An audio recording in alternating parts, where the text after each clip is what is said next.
Hi, I'm Raylene, and welcome to Khaleesi Clues. Let me start by saying that this video may contain spoilers for those who are not familiar with the current HBO series The House of the Dragon, along with possible references from any and all of the books from the Song of Ice and Fire novel series. Please excuse the format of my current videos. I typically do a personal intro followed by select images that go along with what I am discussing. At this time, my videos will be consisting mostly of my ideas, questions, or theories, along with very few images in order for me to try to get more content out by spending less time in editing. This video will be referring to information that I talked about in my last video titled Devils in Disguise, so it may be helpful if you watch that video first and follow up with this one. Let me start by taking you back to episode 3 of the HBO series House of the Dragon, titled Second of His Name. This is the episode that covered the war for the Stepstones, ending with the death and defeat of Craghas Drahar. The ending is where this video is going to be concentrating on, where it shows Daemon Targaryen victorious over the battle with Craghas, which was conveniently left off screen. My question is, did Daemon die in that cave? I know you may be thinking, of course he didn't die. It shows him standing there dragging his trophy kill right at the very end.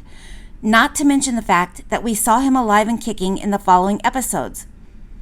I agree, we definitely saw Daemon the next episode and thereafter, but his appearance is a bit changed. Possibly just a new hairstyle, but there is more to this than what we can physically see. Here are some of the clues that really stood out to me from the last few episodes.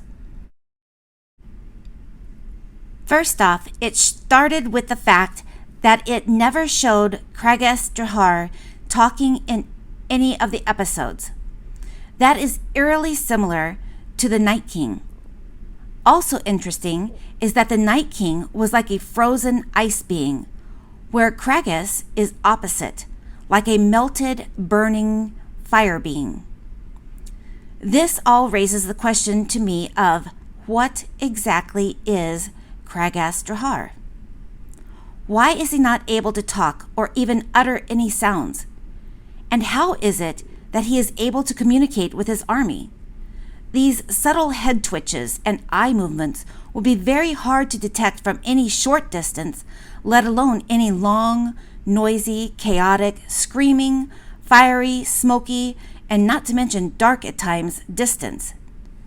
To me, he would have had to be communicating by his mind or even controlling the men with some type of mind or telepathy ability. What is he, and what exactly are we dealing with here? His body is full of corruption. Skin is missing. They talk about him possibly having grayscale. Maybe it's even burns all over his body. Could this Craghas be a possible contender for another body that has been taken over by the children of the forest? If so, it raises the question of who exactly won in that cave battle between Craghas and Daemon. What if Craghas actually won and now has a new body to occupy? Not just anybody either. We are talking about a prince of Dragonstone. That beautifully, extremely talented warrior, and most importantly, a dragon lord, Prince Daemon Targaryen. Definitely an upgrade from his last body for sure.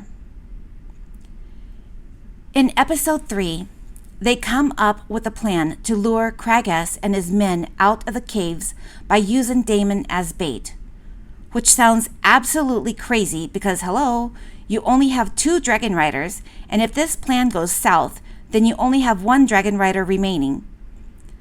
I don't know, but still at the same time you see Daemon strolling up during this conversation like an image of Doc Holliday saying, I'm your Huckleberry, and just sign me right up for that mission. Then when we actually see him on the battlefield and everything starts going south, I'm on the edge of my seat screaming, no, And then arrows are flying and we see him getting hit. And I'm thinking, where the hell is his dragon?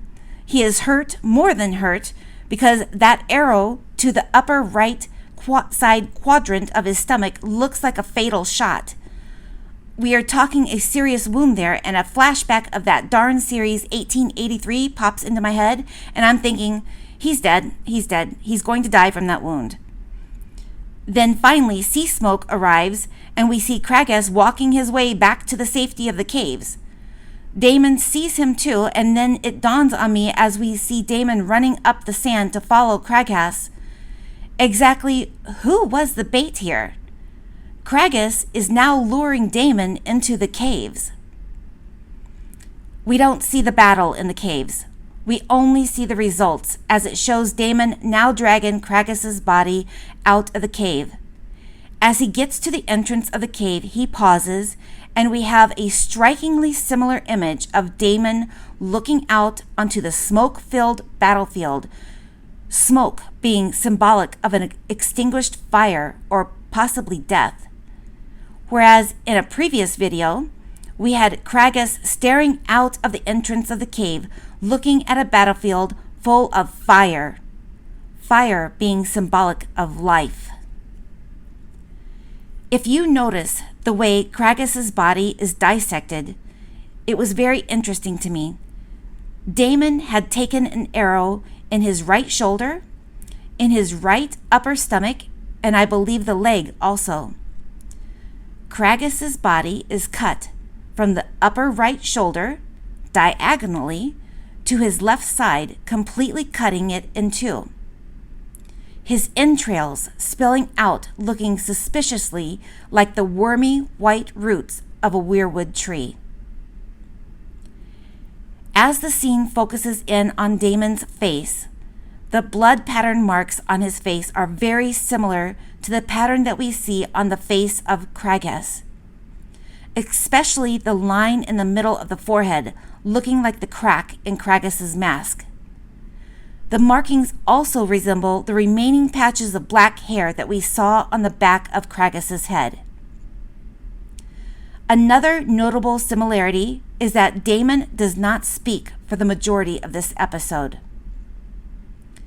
Now in episode 4, titled King of the Narrow Sea, Daemon is shown returning to King's Landing by swooping in, hitting Rhaenyra's ship like symbolically stating, "I'm back to rock that boat." Daemon enters the throne room like an evil villain, almost Maleficent style, sauntering in like a black dragon as everyone else is on pins and needles. It was kind of similar to how corrupted Daenerys came off of Drogon in the final season with his wings behind her like she was a black dragon.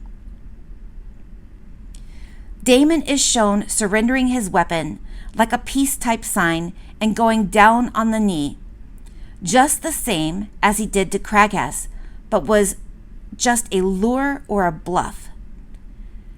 So is this Daemon doing the same thing to King Viserys?